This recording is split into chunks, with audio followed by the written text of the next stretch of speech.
Boa noite, sejam todos bem-vindos em nome de Jesus. Vamos chegando. Vou chamar aqui o pastor Pessoas, Ricardo pelo agora. menos. Pastor Ricardo, meu amigo, Fala, meu mano, e aí? como é que estão as coisas? Tudo beleza? Na expectativa aqui, ansioso para a nossa parte 2 dos selos, né? Tudo Das... em paz, graças a Oh, Deus. maravilha aí, ó. Os irmãos estão chegando aí. Você sabe, rapaz, que a repercussão da parte um foi boa demais. Tanto lá no Não canal, diga. no YouTube, como aqui os irmãos falando e pedindo a parte 2. E eu falei, rapaz, o negócio vai ficar bom demais. Em nome de Jesus, né? Que bom, viu? Fico feliz, né?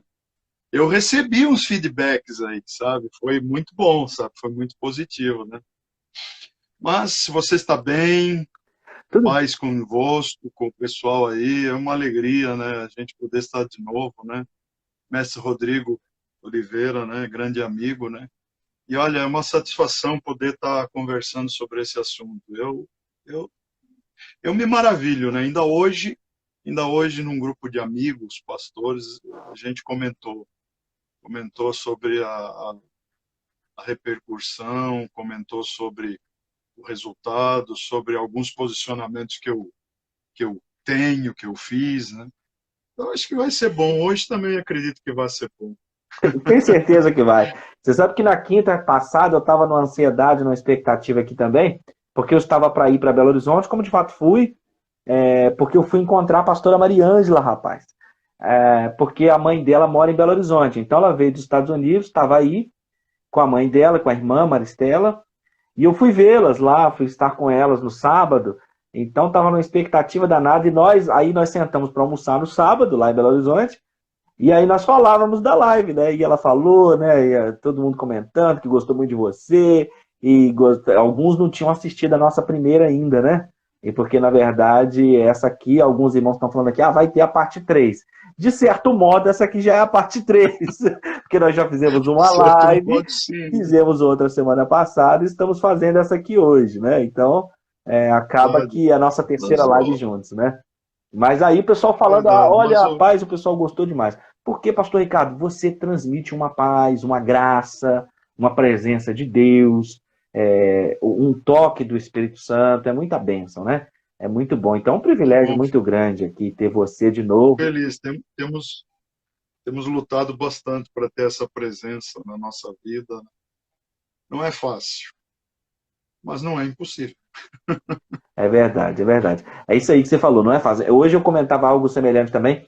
Eu falei, olha, é com muito trabalho, com muita luta, muita busca do Espírito Santo. Então, conforme nós falávamos na live passada, acho que tem que falar direto isso hoje e nas lives. Nós não começamos a falar da escatologia, do Apocalipse, da volta de Cristo, na pandemia. Isso é importante, né, que os irmãos entendam. Nós estamos aqui, né, pastor Ricardo, trabalhando há muito tempo, trabalhando há muitos anos, né, para poder Verdade. tentar produzir aí algo com excelência para a glória de Deus, fazendo o melhor que nós podemos. Mas é importante que os irmãos saibam isso, né? Nós não surfamos na onda da pandemia, apesar de que Então, não glória a pegamos o Deus, bonde, né? né? Glória a Deus e maravilha que o Senhor levante homens e mulheres cada vez mais e pregadores da última hora, glória a Deus. Mas é importante dizermos isso, né, pastor? Nós estamos aí na labuta teológica há muito tempo, né? Tentando oferecer o melhor que podemos aí para Deus, né? Ó, os irmãos, alguém perguntou de Verdade. que cidade você é. Deixa eu ver aqui. Ah, Então, eu estou na cidade de Ponta Grossa, no Paraná.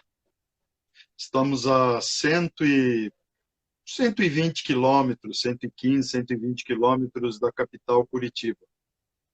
É um ponto de interseção aqui para a região sul, para a região sudeste, para a região norte, nordeste. Então, a cidade de passagem realmente é Ponta Grossa. deixa eu te perguntar Ponta uma Grossa coisa sobre hoje, isso. acredito, Ponta Grossa, São José dos Pinhais, são cidades que são chamadas que fazem parte da capital no sentido de, como é a expressão que se utiliza aqui, por exemplo, nós temos a cidade, região metropolitana, região metropolitana. não. São José dos Pinhais, sim.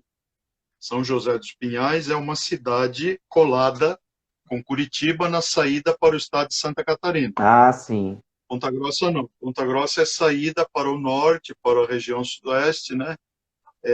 Que é o ponto que a gente vai para Foz do Iguaçu, as principais cidades ali, Guarapuava, Cascavel, Foz do Iguaçu, ou então para o norte do Paraná, Maringá, Londrina. Então, esse é o ponto de passagem.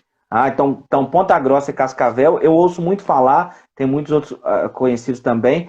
Então, Cascavel e Ponta Grossa está mais longe da capital um pouco. Mais longe. Nós estamos mais próximos, nós estamos a 115 quilômetros. Cascavel, eu acredito que esteja a uns 420 quilômetros, 430 quilômetros. Foz do Iguaçu, 500 e tantos quilômetros. Perfeito.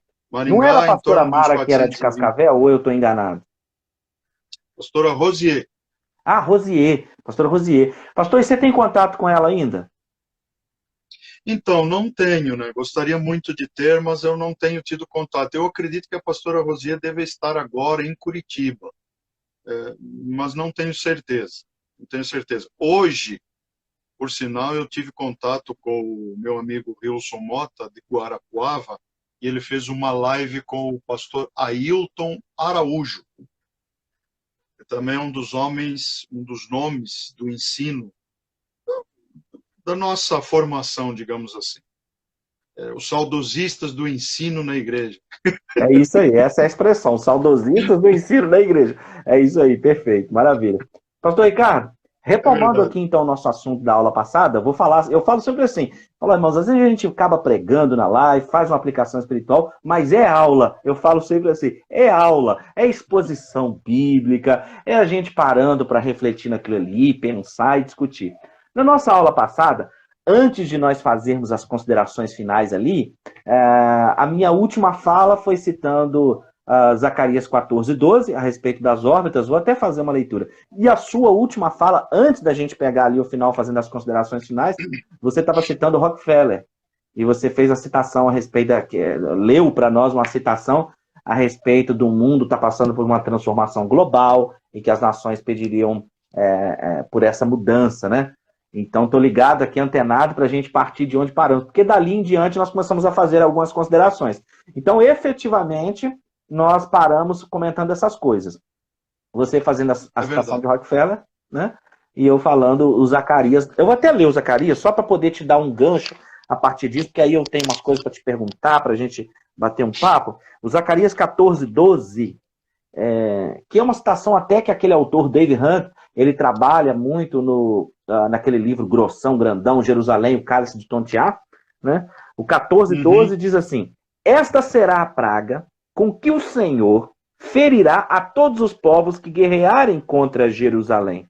A sua carne se apodrecerá. Estando eles de pé, apodrecer-lhe-ão os olhos nas suas órbitas, e lhes apodrecerá a língua na boca. Eu fiz essa citação sem citar a referência naquele dia. Eu falei, o Zacarias, mas não falei onde estava, hoje estou falando. 14:12. Porque você estava mencionando a questão das guerras, dos conflitos, das nações, dos armamentos que existem, você estava citando.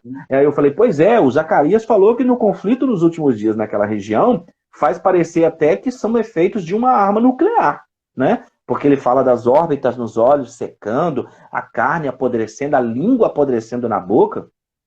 Então, para os irmãos que estão chegando agora, nós estamos falando sobre os 7 selos do Apocalipse, essa é a parte 2, porque quase alguém, o pastor Célio comentou ontem na live que nós fazíamos, ele falou, quase que cada selo dá para fazer uma live, porque tem muita correlação bíblica. Pastor, retoma essa fala aí. Enquanto você retoma, eu vou só botar o título aqui embaixo. Pode falar.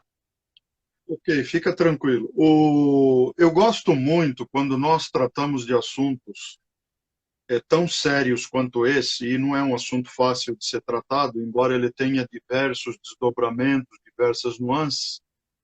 Eu gosto muito de trazer um pouco do contexto daquilo que a gente já tem conhecimento e daquilo que nós já estamos vendo. Então, esse quadro de Zacarias 14, ele me remete muito à ideia dos reflexos enfim, da radiação nuclear, radiação cósmica. E me parece muito parecido com os efeitos de uma tecnologia que hoje, eu não posso frisar isso com toda a certeza, porque ainda é campo de pesquisa, mas se não me engano, me parece que o país vermelho do dragão do Oriente parece que já desenvolveu algo nesse sentido, em termos de nêutrons. Bom, para quem conhece um pouco de física, sabe a questão da composição do átomo, prótons, nêutrons, elétrons, isso é muito interessante. Eu acho até que quem tem interesse nesses assuntos deve pesquisar, deve ouvir. Eu gosto muito de ouvir, tem alguns cientistas cristãos que eu gosto de acompanhar, gosto de ouvir. Gosto muito do professor Adalto Lourenço, Ah, o Marcos Eberlin, que fala sobre criacionismo, e eu particularmente defendo essa postura criacionista. Então, eu acho que há alguns cientistas, existem alguns nomes cristãos, eu poderia citar outros, mas se você colocar aí, se o pessoal colocar aí no Google, que enquanto está livre serve para tudo, cientistas de renome, cientistas cristãos, você vai ver um leque enorme. E eu particularmente gosto daqueles que se ocupam com a física. Principalmente o que nós temos entendido hoje como física quântica, que é algo que já era do meu tempo de engenharia, de área técnica, e a gente já falava naquela época sobre esse assunto. Mas o que eu quero trazer ao nosso pensamento agora é o efeito que os nêutrons produzem na vida.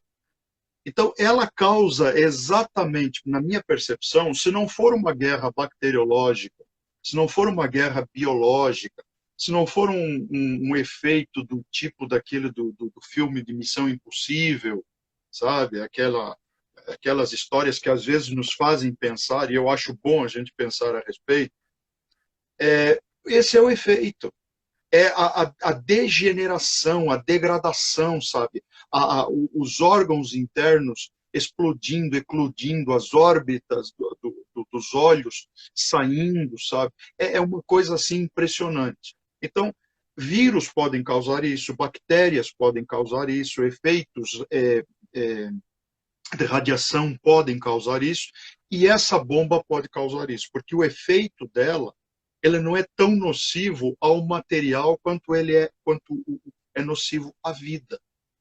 Então, eu vejo muito isso. Então, isso que você falou aos efeitos de bombas nucleares. Nós estamos em cima de um barril de pólvora, meu caro Rodrigo, e os queridos que estão nos ouvindo. Nós estamos em cima de um barril de pólvora. Eu penso assim, eu acho um absurdo. Na realidade, eu entendo como um absurdo, um tiro no pé,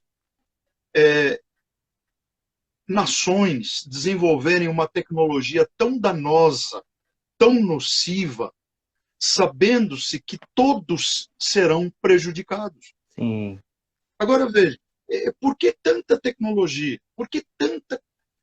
Eu só vejo um único objetivo nisso. Principalmente naqueles países que hoje enriquecem urânio e trabalham contra a nação que é o barril de pólvora, o termômetro na face da nossa terra, que é exatamente a nação de Israel. Então, pense, será que os efeitos não vão para a circunvizinhança? Eu penso que até agora ninguém apertou o botão porque sabe que Israel é tão pequenininho que toda a região, toda a afetação vai ser enorme. A afetação vai ser muito grande, enorme.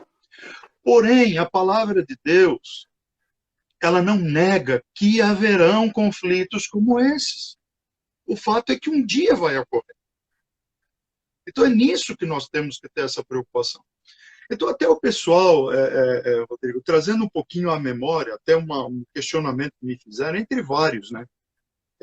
Inclusive sobre se os selos, as trombetas, as taças eram um evento único, eram eventos concomitantes e tal. Eu procurei dar uma explicação mostrando que os selos estão abrindo a resposta de Deus à humanidade pelo qual ele vai derramar sua ira. É simples. Mas a ira, efetivamente, vindo da parte de Deus, ela começa a ganhar proporções nas trombetas, mas ela atinge o seu apogeu nas taças. Então, este momento é um momento que é o ser humano que está causando. Você veja, nós precisamos, para que isso seja startado na humanidade, que o anticristo dê as caras, ainda que não mostre a sua verdadeira focinha. Mas ele precisa dar as caras no mundo. Ele precisa aparecer como o cara do arco, o cara que vem travestido de pompa e circunstância, mas que, na verdade, vem com um tremendo espírito de engano. E ele não tem soluções. Essa é a realidade. Nós sabemos que, biblicamente, o anticristo, ele vem nesse espírito de engano, mas ele não vai trazer solução nenhuma, porque lá na frente as nações vão se voltar contra ele. Porém, o mundo já vai estar numa eclosão tão grande, uma manifestação tão grande da perversidade humana, que já não vai ter mais boas de volta nessa circunstância. Então o pessoal me perguntou a respeito se a melhor solução, alguém me mandou um questionamento, então, pastor, me diga uma coisa, então, em tudo que você falou, no contexto das guerras, dos resultados dos pós-guerras, então a melhor solução será a gente começar já a pensar numa vida comunitária, numa vida no campo, se esconder, ir para chácaras, fazendas, coisas desse tipo. Bom, eu não vou dizer que não é bom. Eu acho que para quem gosta, eu gostaria muito de saber lidar com terra pelo prazer que eu tenho do ar puro, de rio, de campo, dessas coisas. Mas depois eu fiquei pensando numa coisa, meus queridos irmãos. Eu fiquei pensando numa situação e isso me fez pensar a respeito. Inclusive, nós vamos acentuar isso mais para frente num outro selo, para nós vermos que os resultados não vão dar tão certo quanto a humanidade pensa. Mas vamos pensar. Eu olhei para a trajetória e o convite que foi feito a Gideão. Na hora me veio esse pensamento. Veja bem, num pós-guerra, numa situação catastrófica, de crise absolutamente,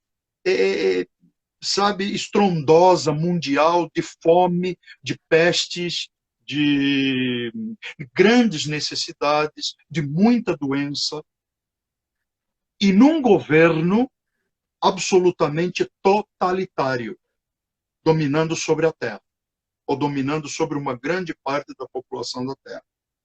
Veja bem, quando eu olho para os midianitas, qual era o papel dos midianitas diante da situação que o povo de Gideão estava passando?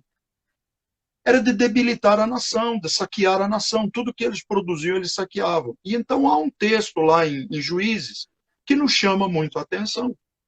Embora ele já tenha a resposta, mas eu creio que quando todo mundo lê, passa por cima desta palavrinha sem dar atenção para ela. Diz que o anjo se assenta lá, debaixo, na sombra lá de Ofra e tal, e de repente o Gideão está malhando trigo no lagar. E a gente passa pela leitura e vai embora. Mas não deveria nos chamar a atenção a palavra lagar no lugar errado? Aí a gente tem que entender uma coisa. O dominante saqueia o dominado. O dominante debilita o dominado. E os midianitas estavam fazendo isso. Por isso, Gideão, na sua sabedoria humana, no seu, eu fico imaginando aquele trejeito dele, não, dá um jeito de preservar um pouco de trigo para matar a fome do nosso povo, porque aqui ninguém vai me pegar. E lagar é lugar de vinho e não lugar de trigo. Mas eu fico pensando, aí eu vou para o campo. Aí o nosso povo vai para o campo. Então eu quero dar uma resposta. Quero dar uma resposta agora. Aqueles que nos criticam, Rodrigo, por sermos ou pré com restrições, ou pré entendendo que virá um acordo, que são os nossos queridos irmãos e amigos pós. Eu quero dar uma resposta a eles nesse sentido. Não esperem produzir e não esperem que vocês vão comer aquilo que vocês vão produzir. Porque o mundo em caos vai fazer com que as forças do totalitarismo mundial da época vá lá e saqueie. Ah, mas como? Deus vai me preservar. Não, Deus vai preservar. Obviamente que Deus vai preservar. Mas aqueles que escolherem ficar na tribulação, que é exatamente a postura pós-tribulacionista, vão correr o risco de passar por esses problemas. Então, veja bem, o mundo em pleno cambalear, fome, peste, doença, não há mais produção. Onde houver produção, vai ser nos celeiros, vai ser nos abrigos, vai ser nos ambientes que hoje algumas estruturas extremamente poderosas estão conseguindo montar com estoque de alimentos por um bom tempo, e esses poderosos, ou esses que fizerem parte do sistema totalitarista global, são os únicos que vão ter direito a esse tipo de alimento. Sem falar que depois virá o alimento sintético, vitaminas, isso e aquilo. Mas o cara que estiver na banda de fora, o cara que tiver que se esconder nos campos, nas suas quintas, como lá na Europa chama-se quinta, mas aqui é chácaras, nesses ambientes de fazenda, tentando produzir um pouquinho do seu alimento, vai ser saqueado, vai ser perseguido e vai ser morto. Será que é tão difícil entendermos que isto é o resultado de um pós-guerra, Mano Rodrigo? Perfeito, perfeita a sua explanação. Quero que você continue. Inclusive é isso. O pós-tribulacionista ele está tentando treinar as pessoas para ficar na tribulação, dizendo fuja para o campo, aprenda a plantar e não sei o que tem, cultivar. É uma vida bacana, interessante, igual o pastor Ricardo fala, gente. Mas isso não existe. O Gideão, ele está fora do local de malhar o trigo porque ele está escondido, conforme o pastor está falando. Ele está sorrateiro, né, pastor Ricardo? Ele está sorrateiro. Então essa coisa de vamos para o campo, vamos fixar moradia lá. Meu, cara, o satélite já pegou, o anticristo já pegou. Os midianitas, vamos fazer essa analogia, os midianitas lá do período da tribulação, vão saquear quem estiver lá. Então, outra coisa muito interessante é isso. O pós-tribulacionista, gente, ele não vai subir no arrebatamento, né? Ele não vai subir no arrebatamento pré, né? Então, isto me preocupa, essa posição, eu vejo um pouco de ingenuidade. Alguém me chamou de presunçoso. Mas é muita presunção você acreditar, né, porque você é igreja, a igreja vai ser livre disso aí. Gente, não é presunção, não. Eu quero dizer aos nossos queridos irmãos, com toda a minha paciência, com todo o meu carinho, eu quero dar uma posição. Não é presunção. É o conhecimento que nós temos da palavra de Deus atrelado à minha fé. Perfeito.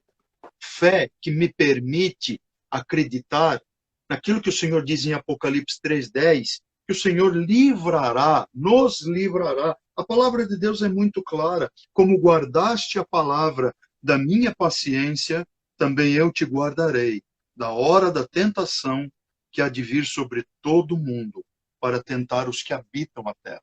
Então isso para mim é fé. Eu quero crer que o Senhor nos livrará do pior tempo. Não significa que nos livrará do sofrimento ou de algum sofrimento.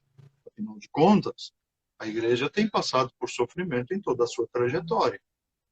E outra, né, pastor Rodrigo, nós vemos um desenho hoje que caminha para isso. Então, eu entendo que já passou do momento da igreja, da nossa igreja no Brasil, ainda enquanto temos tempo, enquanto temos acesso. E eu digo, quero mais é que ver você fazendo, e postando, e postando, e postando, porque eu não tenho esse pique, mas eu quero acompanhar quem tem, e quero poder sempre ajudar, estar junto com quem tem esse pique, dentro do meu próprio pique.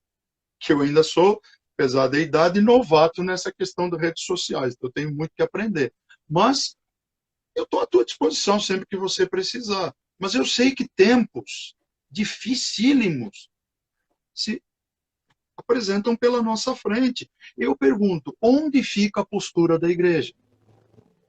Mas aí já são os cavaleiros? Não estou falando que são os cavaleiros, queridos. O anticristo ainda não deu as caras no mundo, então não podem ser os cavaleiros. Mas o momento de Deus descortinar o contrato que ele fez com a humanidade está chegando próximo da gente. É isso aí, essa dispensação da graça, não é? A dispensação da graça, a plenitude dos gentios, de que Jerusalém seria pisada até que se completasse a plenitude. Esse tempo, esse parêntese na profecia, né, pastor? Está chegando ao fim, não é? Esse parêntese, esse período aí. Penso muito nisso. E temo pela nossa igreja brasileira. Eu sei que temos o Espírito Santo vai ser derramado e ele vai preservar. Mas eu temo que nós estejamos vivendo um tempo de muita condescendência, de muita tolerância, de muita aceitação e de muito domínio. Porque, veja bem, a hora que tiver que ir para o campo, não adianta ir carregando notebook, celularzinho, smartphone. Se o cara quer ficar fora do radar, ele tem que entender que vai chegar um momento que ele vai ter que ter uma ruptura com esse tipo de coisa. Então vamos usar isto, vamos usar essa tecnologia, essas lives com a Mariângela, com a pastora Thalita lá, com o pessoal que eu vejo você fazendo efusivamente. Vamos usar isso, mas agora, descendo o malho enquanto pode. É isso aí. Nós temos que malhar o trigo no lagar agora. Perfeita para analogia. conservarmos aquilo que nós temos de semente para o tempo difícil que se apresenta pela frente. Então, eu oro pela nossa igreja, Rodrigo, nesse sentido, para que nós não sejamos tão envolvidos, tão envoltos na mídia e na tecnologia, que amanhã ou depois a gente pensa assim, não, eu vou para o campo, mas eu vou fazer turismo lá no campo, na chácara. Gente, esqueça disso. Isso aí é uma total impossibilidade. Nós já estamos vendo sinais de rompimento com a tradição moral, com os valores familiares. Nós já estamos vendo isso acontecendo em nossos dias. Aí eu te pergunto, a hora que realmente a coisa começar a ferver, a hora que o caldeirão começar a ferver, a hora que Isaías começar a se cumprir... Forte. Você sabe que teve uma live há uns 2 sábados atrás, que eu falei sobre os 10 mandamentos. Foi uma live muito pedida aqui no Instagram. Eles pediram muito naquelas caixinhas de perguntas. Fala do sábado e fala dos 10 mandamentos. E aí, a pessoa falou, puxa, mas a sua linha é escatologia, você foi falar dos 10 mandamentos, mas justamente eu tentei tratar os 10 mandamentos dessa maneira que você está falando. Buscando mostrar como que os 10 mandamentos revelam valores judaico-cristãos. E como que os valores judaico-cristãos estão sendo atacados. Então, a hora de fazer live de escatologia, e eu quero te aproveitar muito mais, nós vamos fazer outra agora, a minha intenção, até o final da live, é te convidar para a gente fazer semanalmente. Então, esse é o momento, inclusive, na live, eu comentei uma coisa ontem com o Célio, o pastor Célio, na live de ontem. Nessas 2 lives que eu fiz com o pastor Lamartine, ele chamou a atenção para uma coisa. Ele falou assim... o problema é que surgiu muita gente falando de escatologia na internet, gente que não estudou, que não sabe, e que promove muita confusão. Então é momento de pessoas como você, pastor Ricardo, e como outros tantos que estão aqui, o pastor Lamartine, o pastor Napoleão Falcão, outros homens assim, Rodrigo Ursino, que eu vou fazer uma live com ele amanhã, o pastor Ciro, gente que realmente tem substância bíblica, que consegue mostrar aquilo biblicamente, está na hora, essas pessoas não podem ficar, porque nós estamos para viver um cenário, que é uma leitura que eu faço, onde daqui a pouco essa coisa vai ser censurada. Hoje o pastor Rinaldi, da Quadrangular Global de São Paulo, ele estava postando um vídeo de um pastor que foi preso em Londres, por causa de algumas coisas que ele estava falando, que foi tido como discurso, enfim. Então, os seus vídeos foram censurados e ele ainda foi preso. Então, nós estamos, se avizinha diante de nós, conforme você já falou, uma situação de daqui a pouco nós não vamos ter a liberdade no YouTube, no Instagram ou em outra mídia que seja, de falar livremente, porque o grande líder vai estar às portas. Inclusive, na live de ontem, eu chamava atenção para isso. Uma coisa que as pessoas precisam olhar com atenção para esse início dos 7 selos, para esse início da tribulação, é o fato de que Daniel 2, Daniel 7 e Apocalipse 17 dizem que o mundo será reorganizado em 10 supernações e que essas 10 supernações, esses 10 reinos, vão entregar o seu poder ao anticristo. Então, olhar para a ONU, olhar para a configuração das nações, vai nos ajudar a perceber a profecia. Inclusive, eu queria fazer a leitura de um dos selos para te pegar um gancho na sua fala, quando você traz essas questões do pós-tribulacionismo, alinhado ao que nós estamos falando agora, que é o Apocalipse capítulo 6, versículo 6. Porque essa questão que você falou do lagar, do trigo, de Gideão, vai ter muito a ver aqui. Diz assim o texto, nós estamos no 3º selo. E ouvi uma como que voz no meio dos 4 seres viventes, dizendo: uma medida de trigo por 1 denário, 3 medidas de cevada por 1 denário, e não danifiques o azeite e o vinho.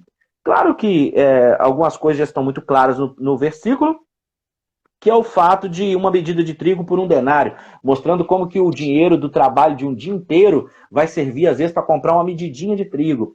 Agora, essa questão do azeite do vinho também me chama muita atenção, e eu queria que você comentasse, porque é o seguinte, ele diz, não danifiqueis o azeite e o vinho. Claro que o azeite e o vinho eram produtos da nobreza naquela época, mas ele vai muito além desse contexto cultural, porque profeticamente falando em Joel, capítulo 1, capítulo 2 e outros vários profetas, o azeite e o vinho estão ligados a Israel.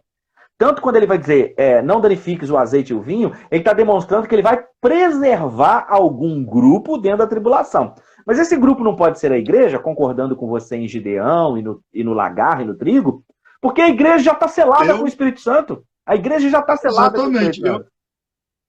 Eu não concordo com a igreja, mas eu vejo essa posição espiritual na simbologia do azeite e o vinho atrelado. Claro que aqui o contexto, obviamente, que é de preservar produtos para alguns globalistas que vão ter condições de ter acesso a alimento farto e fácil por conta exatamente desses estoques que estão sendo feitos. Sim. Nós sabemos disso. Mas existe a questão simbólica em torno do... Eu concordo também com essa questão simbólica, mas eu atrelo o azeite à unção que Deus continuará derramando sobre o seu povo fiel. Perfeito. E o vinho remete à ideia de um espírito ainda que em meio a grandes dificuldades, em meio a grande tribulação, em meio a dificuldade que vai se avolumar sobre a terra, ele remete à ideia do regozijo, da alegria interior, da paz interior. Então, o azeite é a unção de Deus. Com o vinho, ele também vai ser preservado. Então, aqueles que não conseguirão comprar azeite e vinho ou alimentos que estarão estocados nas grandes redes dos mercados globalistas, por exemplo, vamos imaginar isso, aqueles que terão que depender da terra, dos tubérculos, de plantar alguma coisa para poderem sobreviver, ter algumas galinhazinhas, tentar esconder uma cabra, tentar esconder uma vaca lá no meio de umas quiçaças, enfim, eu fico imaginando esse tipo de coisa para o sobrevivencialismo daquela época. Eu entendo que esses aí, a única coisa que vai sobrar para eles é o azeite da unção que virá sobre eles por conta deles também receberem e terem aceito e aceitarem o Messias no tempo da tribulação, e o regozijo, a paz, a alegria interior que só o Espírito vai proporcionar, porque a vida em si não vai proporcionar nada disso. Perfeito. A tristeza, a angústia vai ser muito grande. Então, o que pode proporcionar paz ao homem? O Espírito Santo. Isso me lembra do texto. O Senhor derramará sobre ti o óleo santo de alegria. Olha que texto maravilhoso. Era um dos meus textos favoritos, de uma das minhas chamadas favoritas, quando eu dirigia os cultos de oração.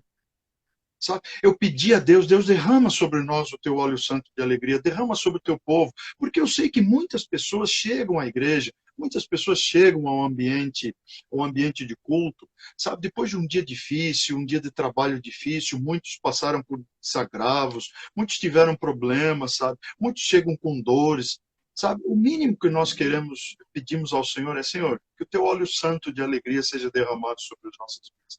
Então, eu oro também para que esses irmãos, se eles quiserem compactuar com a gente e ter fé para acreditar que vamos antes, amém, que venham para o nosso lado. Mas se eles quiserem ficar realmente como muitos querem, eu oro para que a unção, mas a unção, mas o Espírito não vai, eu não vou entrar nesse mérito agora não, né, pastor? Essa história, o Espírito será retirado. Gente, o Espírito da noiva é uma coisa. Agora, não há como existir obra de salvação mesmo na tribulação sem a presença do Espírito Santo. Perfeito. Quem realiza a obra é o Espírito. Não há como tirá-lo simplesmente. Só que não será mais como a igreja. Não está mais derramado sobre a igreja. Ele vai ser derramado pontualmente sobre aqueles que realmente se voltarem para o Senhor. E a esses, eu acredito que a unção estará sobre eles. Eu creio. Como a unção sobre os 144 mil, como a unção sobre as duas testemunhas, como a unção sobre os mártires que serão elevados aos céus durante o tempo de tribulação. Então, eu não posso ver a presença do Espírito Santo longe da sua obra, longe da soberania de Deus, mesmo porque Deus, no derramar da sua ira, ele está tomando posse definitiva dessa terra novamente. Então não há como tirar o Espírito Santo desse circuito. Me perdoem quem pensa Tá o perfeito. contrário, Tá mas eu perfeito, não você vejo tá isso. corretíssimo. E esse azeite e esse vinho aí, ele dizem respeito a esse selar do Espírito Santo, porque a igreja já tem, já está selada. Então essa preservação, ela se dá justamente a um grupo que ainda não tem, mas que vai ser selado. A um grupo que em meio à perseguição vai encontrar algum gozo, alguma alegria demonstrado nesse vinho. Tá perfeito, brilhante. E concordo com você, faço coro também. O Espírito Santo não será retirado da terra, essa plenitude, esse derramamento através da noiva, a igreja é que não haverá mais. Agora, o Espírito Santo é quem convence o homem do pecado, da justiça e do juízo. O Espírito Santo é Deus, e se ele é Deus e ele é Deus, ele é onipresente, e alguém que é onipresente não pode ser retirado de lugar algum. O próprio Davi, no Salmo 139, ele diz, se eu subir ao céu, o Senhor está lá. Se eu descer ao mais profundo abismo, o Senhor também está lá. Então não tem como escapar. Então são questões que o texto apresenta realmente. Muito bom, muito bom. Vamos seguir em frente. Eu vou ler o quarto selo para você comentar. Quando o cordeiro abriu o quarto selo, ouvi a voz do quarto ser vivente dizendo, vem. E olhei e eis um cavalo amarelo. Nós até comentamos isso na aula passada, que nós trouxemos aquela questão do verde, que é um amarelo esverdeado, um amarelo cadavérico. Nós até comentamos das nações, não é? Essas nações que tem ali nesse contexto. E o seu cavaleiro, sendo este chamado Morte, e o inferno o estava seguindo, e foi-lhe dada autoridade sobre a quarta parte da terra para matar a espada pela fome, com a mortandade e por meio das feras da terra. Nós seguimos para o quinto selo, ou você quer comentar esse? Então, esse a gente comentou alguma coisa, só vamos reiterar exatamente o resultado de um pós-guerra. Não tem como evitar. A fome virá, a doença virá, a morte virá. Fatalmente, não tem como escapar disso. Né? Não tem como escapar. E feito isso, nós temos que entender que o ecossistema entra em colapso. Entra em colapso. Daí o que sobra para os animais? Veja bem, a vegetação perdida por conta da guerra, por conta das queimas, da alta temperatura a que a Terra vai estar submetida, se for uma guerra atômica, sei lá, é muito difícil saber, guerra bacteriológica, sabe? Isso não vai atingir só seres humanos, isso vai atingir todo o ecossistema. Isso vai atingir a possibilidade de água boa, isso vai atingir os vegetais. Então, quer dizer, os animais também vão estar em colapso. Aí eu pergunto, os animais que sobreviverem a esse colapso cósmico não, que vem depois, mas esse colapso nuclear, essas guerras que virão, eles vão fazer o quê para sobreviver? Eles vão atacar uns aos outros e atacar o ser humano que sobrar. Porque nós temos que entender que nessa altura do campeonato aqui, 1/4 da humanidade foi para a fita. Se fosse hoje, seriam quase 2 bilhões de pessoas. E outra, se a fusão atômica não consumir nas chamas essa carne, ela vai ficar podre na Terra. E ela vai apodrecer mais gente, e ela vai apodrecer animais, e animais serão consumidos porque os seres humanos vão atrás desses animais que estarão contaminados e vão se contaminar com carne. Chuva ácida, eu vejo... né, pastor? Vai ter uma série de... Exatamente. Você sabe que quando você narrando assim, porque eu não consigo escapar disso, e você falando, eu fico pensando naquele filme lá, O Livro de Eli, com Denzel Washington, com chuva ácida, pessoas com chagas malignas. E o filme favorito da minha costela. Aí, ó. Eu acho aquele filme de uma escatologia, eu acho aquele filme de uma profecia com chuva ácida, com algumas pessoas com chaga mortal, outras com vários outros tipos de moléstias.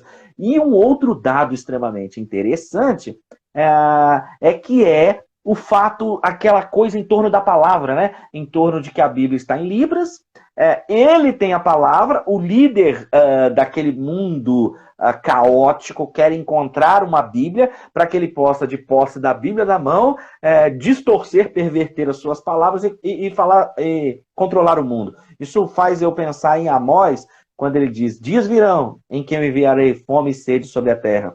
mas não fome de pão nem sede de água, mas de ouvir a palavra do Senhor. Haverá a palavra, mas uma escassez. Haverão 144 mil pregando, as duas testemunhas, os próprios pós-tribulacionistas pregando, né?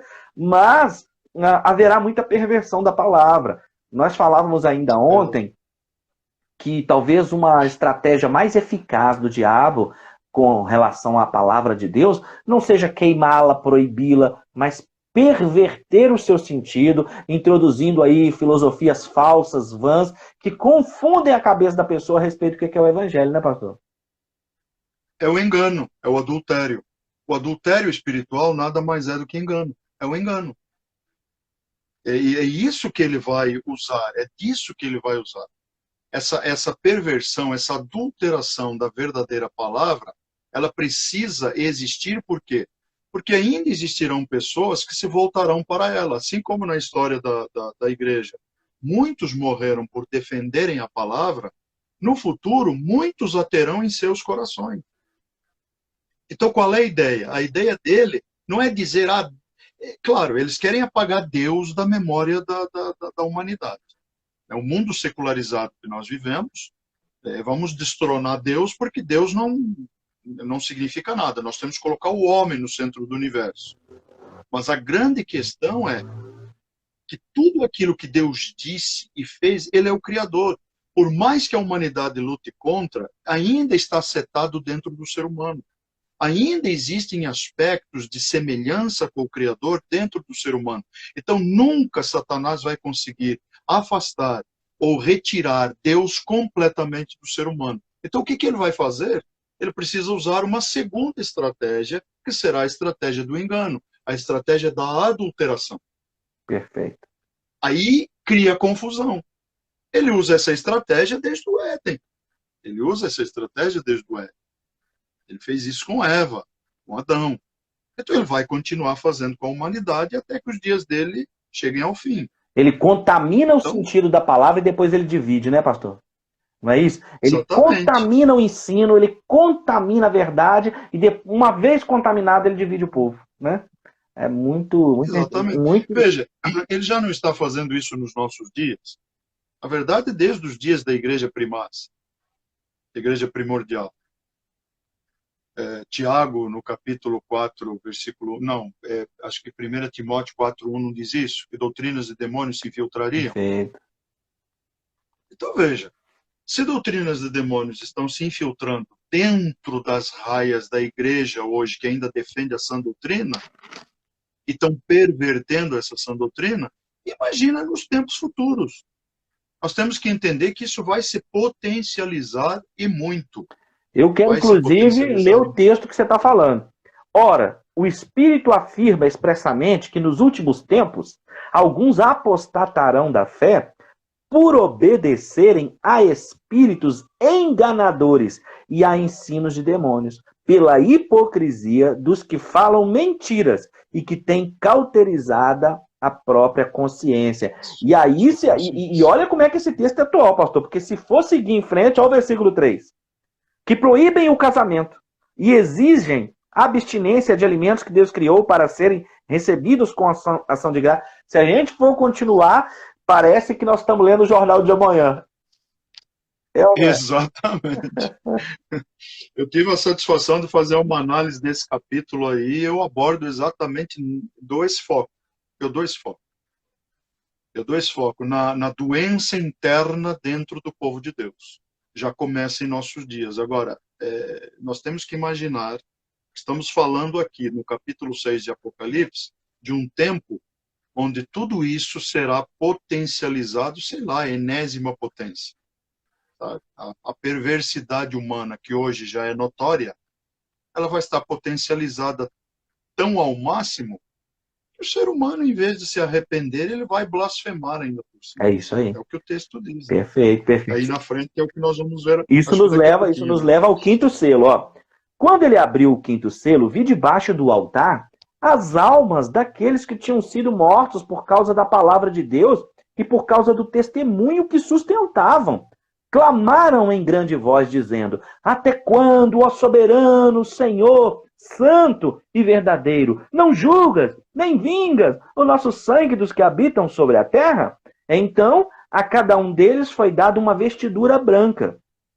E lhes disseram que repousassem ainda por pouco tempo, até que também se completasse o número dos seus conservos e seus irmãos que iam ser mortos, como igualmente eles foram.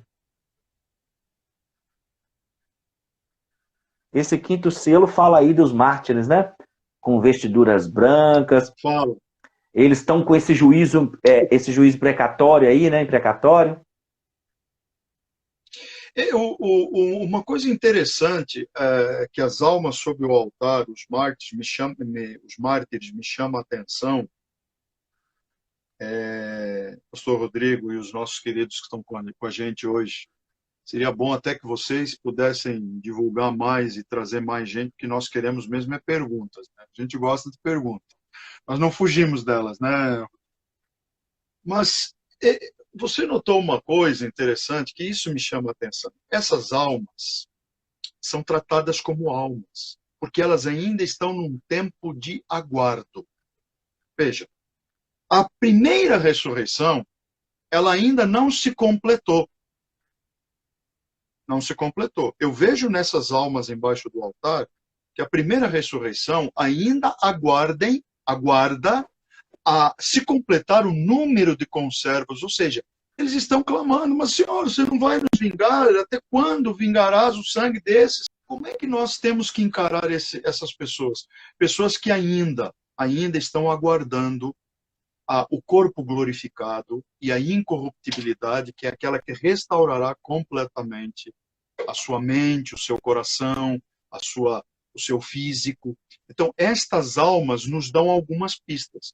Elas já estão no gozo, mas ainda tem uma mente que as linka, que as atrela à terra, aos aspectos terrenos. Elas ainda estão presas. Ainda estão presas nesse sentimento, essa própria oração de vingança que eles fazem, né, pastor? Essa própria oração de até quando não vingas e julga? E outra coisa interessante que você falou aí é que isso demonstra que algumas pessoas têm dificuldade de entender, pastor, como que a primeira ressurreição ela se dá em fases. É a primícia, Cristo, depois aqueles que ressuscitaram em Mateus 27, depois o arrebatamento da igreja, depois os ressurretos da tribulação. Então tem muita gente que realmente encontra dificuldade nesse ponto. O que vai nos levar para o sexto selo. Vi quando o Cordeiro abriu o sexto selo e sobreveio grande... Esse terremoto me chama muita atenção. E sobreveio grande terremoto. O sol se tornou negro como saco de crina. A lua toda como sangue. As estrelas do céu caíram pela terra, como a figueira, quando abalada por vento forte, deixa cair os seus figos verdes. E o céu recolheu-se como um pergaminho quando se enrola. Então todos os montes e ilhas foram removidos do seu lugar. Olha a gravidade desse terremoto. Os montes e ilhas foram movidos do seu lugar. Os reis da terra, os grandes, os comandantes, os ricos, os poderosos e todo escravo e todo livre se esconderam nas cavernas e nos penhascos dos montes. E disseram aos montes e aos rochedos: caí sobre nós e escondei-nos da face daquele que se assenta no trono e da ira do Cordeiro, porque chegou o grande dia da ira deles. E quem é que pode suster-se? Forte, né, pastor? É muito forte. Ok, perfeito. Veja, aqui nesse momento, a gente começa a ver que os efeitos começam a atingir a natureza. Quem nos garante que a detonação de determinados dispositivos não causou uma determinada ruptura tectônica, uma determinada ruptura na Terra, um abalo sísmico, ou até aquela falha que tem lá, que corta a América, rompendo os continentes? Quem garante que isso também não pode causar esse efeito? Porque, veja, o impacto, a consequência da detonação de bombas de grande magnitude causam isso. Então, hoje nós olhamos, eu me lembro bem nos 2004, 2007, não me lembro agora de cabeça, quando teve aquele grande terremoto no mar lá próximo às Filipinas. No Sri Lanka? No Sri Lanka, não foi? Isso, acho que sim. Se não me engano, acho que os maiores registros de terremoto que nós tivemos é em torno de 9 alguma coisa, 9,1. Agora eu fico imaginando, o que pode ser um terremoto de magnitude na escala Richter máxima para causar este impacto? 10, será que causa isso? 11?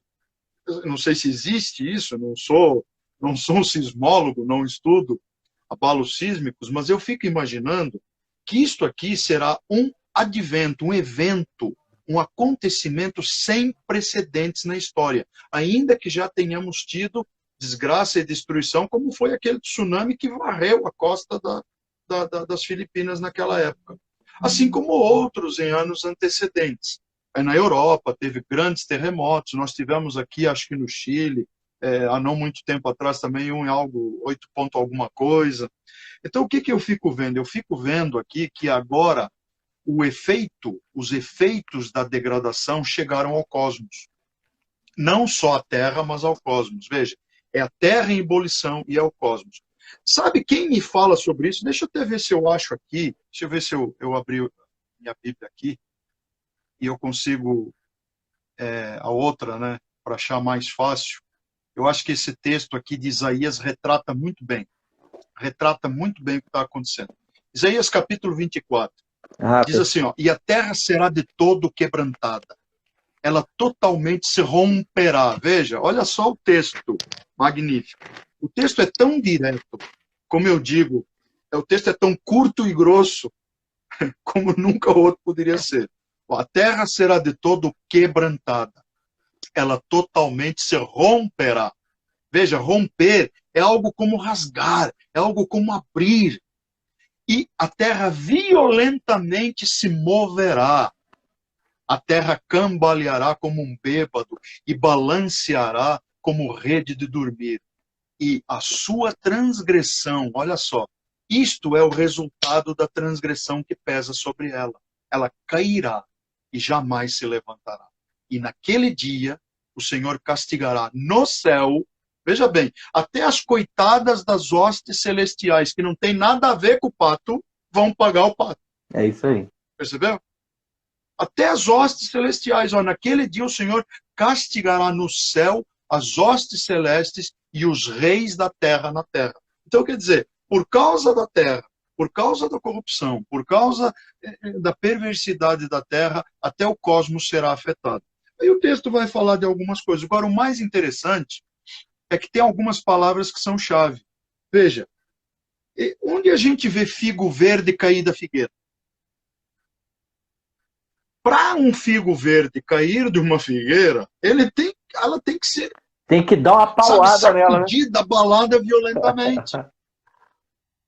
Aí quando o texto fala que as estrelas, aí já há uma questão de posição. Eu, particularmente, é uma impossibilidade estrelas caírem do céu. Gente, um meteoro já causaria o caos na Terra, para começo de conversa. Um meteoro de grandes proporções já causaria a destruição total da Terra. Então, o que a gente pode ver? Chuva de meteoritos é uma possibilidade. Mas há também quem defenda uma postura de que, diante da percepção, há uma coisa muito interessante, Rodrigo, eu sei que você defende isso tanto quanto eu, que é um dos abismos que nos separa dos escritores antigos para cá, que é o chamado abismo da percepção. Qual é a percepção que João tinha para enxergar luzes caindo, de fogo caindo na Terra? Hoje nós podemos associar a meteoritos, ele chama de estrelas. Mas, e aqueles que eu já tive a oportunidade, em Angola, quando eu ainda era adolescente, na guerra, no conflito, na guerra civil, eu tive a oportunidade de ver o rajado nos céus à noite. E aquilo parece fogo de artifício. Deve ser uma coisa... Mas, por exemplo, um míssil à noite, gente, ele tem esse efeito. Então, veja, uma chuva de mísseis não pode causar esse efeito? Pode. Então, quer dizer, é uma possibilidade que nós não podemos deixar de lado. Não podemos deixar de lado. Então, são várias possibilidades para essa visão estrondosa. Mas o que me chama a atenção é quando eu gosto desse texto, não porque é um texto abençoado, não, é porque é um texto extremamente revelador de Isaías, 700 anos antes do advento do Messias. Perfeito. Você veja, Isaías está vislumbrando um futuro que hoje nós estamos vendo quase que como presente. É isso aí. Você sabe que essa fala sua do Isaías 24, eu usei ela essa semana por causa de uma notícia que saiu no G1, falando justamente que por causa das alterações climáticas, o eixo imaginário da Terra tinha sido movido do seu lugar. Né? E o Isaías 24 fala isso. O Isaías, ele é tremendo. E quando você começou a citar o 24, eu abri no 13. Isaías 13, 13. Porque ele diz assim no 13, 13. Portanto, farei estremecer os céus, e a terra será sacudida do seu lugar, por causa da ira do Senhor dos Exércitos, e por causa do dia do seu ardente furor. Que concorda plenamente com o capítulo 24, quando você fala que a terra está pesada, ela está como que embriagada, por causa do seu pecado, por causa da sua desobediência, por causa do seu estado de afastamento de Deus. Então, as profecias bíblicas, elas estão atualíssimas, né, pastor? Estão atualíssimas. Se a gente... Agora, tem muita gente que está na igreja, que aí é o que os pastores estão falando aí, e que às vezes querendo falar de escatologia, mas sem atentar para as palavras-chave, sem atentar para o contexto, porque quando a gente atenta para o contexto e atenta para a palavra-chave, a sensação nossa é de estar lendo o jornal de amanhã, né? O jornal está saindo agora de madrugada para ser entregue amanhã de manhã. É muito interessante. É verdade. Não é? É verdade. E isso é muito forte, porque os homens vão fugir por causa desse terreno. Então, isso chama atenção para aquilo que nós falamos na live anterior, de que a tribulação... quando a pessoa, igual você relatou para nós no início da live, que alguém diz, não é muita presunção da igreja querer escapar da tribulação? Acontece que tem muita gente que é gente boa, é gente que prega, é gente que é bênção, mas não está atentando para o texto. O que o texto está dizendo? A tribulação não é a perseguição do Satanás a algum povo de Deus, é justamente a ira de Deus e do Cordeiro sobre a humanidade que rejeitou o evangelho e rejeitou a verdade. Tanto é assim, exatamente, não é isso? A quebra do contrato. O contrato que Deus fez com a humanidade estava pronto. O livro estava selado. Dos dois lados. Aliás, escrito dos dois lados e selado. Ora, somente Deus poderia agora, logicamente, através do Cordeiro, abrir esses selos, porque é o único que teria autoridade para isso. Porque o contrato exatamente já tinha seu remetente. Mas num tempo muito difícil. O homem não precisaria ter chegado nesse ponto. Mas chegou. É isso. Chegou por conta da sua iniquidade, chegou por conta da sua perversidade, o homem chegou por conta da ganância, o homem chegou por conta de querer ser entronizado. Vivemos um tempo de antropocentrismo muito grande, vivemos um tempo de relativização muito grande, vivemos um tempo onde é muito mais fácil arrancar uma cruz, é muito mais fácil tirar Deus do coração das pessoas do que dizer, olha, diante da situação, diante do quadro trágico de uma crise sanitária mundial, olha para os céus, busca Deus, entrega a tua vida plenamente ao Senhor. Ele é a solução. Nós não estamos aqui, nem eu, queridos, agora falando um pouco direto para vocês, nem eu, nem o pastor Rodrigo dizendo para vocês, não há solução, tudo isso é desgraça. Nós estamos aqui para dizer que diante de toda essa desgraça, há solução. Há solução. E a solução, meus amados, a solução não é o que o texto de Apocalipse diz, a solução não é esta, olha. Depois que as estrelas caírem, a figueira for lançada e tal, e vento forte, o céu se retirar. Essa questão do céu se retirar também tem muito a ver com eventos atômicos, tá, pastor Rodrigo? Sabe aquela fusão nuclear, eu não sei como é o nome que é dado. Aquela nuvem, aquela expressão de cogumelo que dá assim, da nuvem cobrindo o céu, enrolando. Isso, exatamente. Né? Aquele troço não parece que o céu está se enrolando? Não cria ali um tipo de vácuo, e os céus... Gente, é uma percepção que eu tenho. Aí, ilhas removidas, montes removidos, e aí os reis da terra. Olha só, interessante. O texto chama atenção para uma coisa muito interessante. Ele não está falando dos pequenininhos. Ó, ele está falando os reis da terra, e os grandes, e os ricos, e os tribunos, e os poderosos. Daí ele dá ênfase a eles. Depois é que vai falar, e todo servo e todo livre se esconderam nas cavernas. Ora, vamos pensar. Vai adiantar? Eu sei que foram descobertos vários, não sei se você acompanhou, eu pelo menos durante um bom tempo eu gostava de ouvir os resultados do pós-segunda G, dos lugares que a Alemanha construiu, assim, poderosíssimos, extremamente bem guardados, sabe, para oficiais de alto escalão, etc, etc, caso houvesse um conflito realmente atômico. Os bunkers, né? E hoje em dia a gente sabe que existem muitos poderosos, existem muitas pessoas de grande significância mundial construindo e investindo em lugares dentro de cavernas, dentro de montanhas, os chamados... Bunkers. Como é que é o nome daquele? Bunkers. Oi? Bunker. Bunker, exatamente. Aí eu pergunto, por acaso, lá no bunker, vai conseguir se esconder da ira do cordeiro? Olha, o texto está dizendo isso. Eles vão clamar, por favor, caiam sobre nós, nos decepe, porque é vinda a ira do cordeiro. Ou seja, o terror se abaterá tanto sobre esta humanidade que tentará se esconder nesses lugares, achando estar realmente protegida, que o desespero vai bater e vão querer que a ira se abata sobre eles, porque não aguentam mais. Se aquele tempo não é abreviado até para eles, o sofrimento seria potencializado de uma forma terrível. Então, eu vejo assim, meus queridos, e meu querido pastor Rodrigo, não há bunker, não há caverna, não há absolutamente lugar com concreto, com aço, capaz de segurar o que vem por aí da parte de Deus. Ah, mas Deus é tão, sabe, Deus é tão raivoso assim, Deus é tão mau assim. Não, Deus não é mau.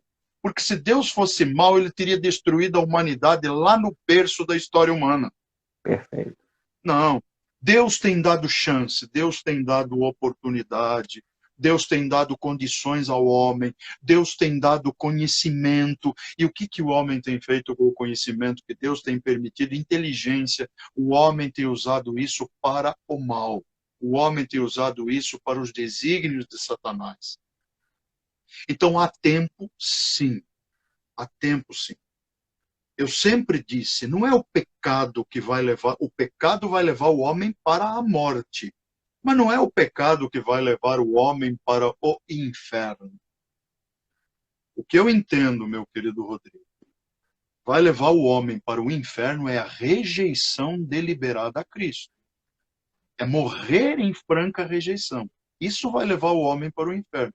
E não adianta alguns fantasiarem, dizer que inferno é estado de consciência, que inferno é um estado temporário, que inferno é um purgatório, que inferno... Não. Haverá um lugar destinado ao diabo e aos seus anjos que, infelizmente, o ser humano está escolhendo ir. Perfeitamente. Não foi Deus que preparou. Você está me lembrando, eu e a pastora Maria Ângela fizemos uma live com o tema O Lago de Fogo. E aí nós discutimos os textos bíblicos que falam da realidade do inferno, que Deus não criou para o homem, criou para o Satanás e os seus demônios. Né? Muito bom isso aí. Isso me lembrou dessa live, ela foi muito comentada também, porque nós tratamos aquele tema do inferno, do Lago de Fogo, com muita Bíblia, muita biblicidade, se eu puder falar assim. Esse seu comentário vai nos levar para uma situação agora e para um convite, que é o seguinte, esse que nós estamos tratando é o sexto selo. O que nos leva ao sétimo, e o sétimo traz uma magnitude, porque ele diz, e abriu-se o sétimo selo, e houve silêncio no céu por meia hora. Ele diz que então houve silêncio no céu por cerca de meia hora, e foi dado aos 7 anjos 7 trombetas, para tocarem, que então 7 trombetas, só para os irmãos saberem, é um assunto de uma outra live inteira, só para a gente tratar. Porém, entre esse sexto selo que o pastor Ricardo está comentando e esse silêncio no sétimo selo que anuncia 7 trombetas, existe uma coisa muito importante para a qual eu quero convidá-lo para nós falarmos na quinta-feira que vem, que é os 144 mil. Porque assim que a gente acaba de ler isso aí que o pastor Ricardo está comentando, gente, do sexto selo, nós paramos no versículo 17, quando entra no capítulo 7, a epígrafe aí, o subtítulo vai dizer, os 144 mil selados de Israel. Então agora vai vir justamente a explicação de 12 mil de cada tribo, depois vai falar de uma multidão de salvos, lá nos versículos 10, 13, 14, de toda tribo, língua e nação. E aqui, pastor Ricardo, eu penso que nesse capítulo 7, que é esse outro parêntese que tem entre o sexto selo e o sétimo selo, isso é de uma importância profética, escatológica, é de uma necessidade de que nós paremos aqui para comentar os 144 mil, para comentar os 12 mil de cada tribo, para comentar o grupo de salvos, que aí o que é o meu convite? Então, os irmãos que estão nos acompanhando, na live anterior e nesta, nós chegamos então aqui aos 7 selos, sabendo que esse sexto selo fala desse terremoto, o sétimo selo anuncia um silêncio de cerca de meia hora e as 7 trombetas. Mas antes dele falar das 7 trombetas, quando ele acaba de anunciar esses terremotos, ele fala, então ouvi um anjo que disse aos 4 anjos que estão nos 4 cantos que não causassem dano aos homens, até que fossem selados os 144 mil de Deus. Isso aqui tem riqueza, tem revelação, tem profecia, tem coisa muito boa. Então, como é que você está para quinta-feira que vem? Então, quero te agradecer, muito obrigado. Você está enriquecendo a minha página no Instagram, enriquecendo o meu canal no YouTube. As pessoas estão, para a glória de Deus, adorando você, adorando seus comentários. Então, eu sou muito grato a Deus por isso. Você já sabe, então, que a nossa próxima live, nós vamos alinhar só qual dia da semana. Mas nós vamos falar dos 144 mil. Quero pedir a você agora para fazer suas considerações finais e orar por nós. Amém.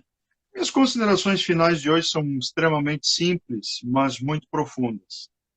E basicamente se resume no seguinte: diante de todo esse quadro que nós falamos, eu vou reiterar algo que já falei antes. Esse pessoal de escatologia, esse pessoal aí é muito chato, esse pessoal aí é muito... só fala de desgraça, só fala de destruição, só fala... Gente, nós falamos de tudo isso para dizer para vocês que há solução.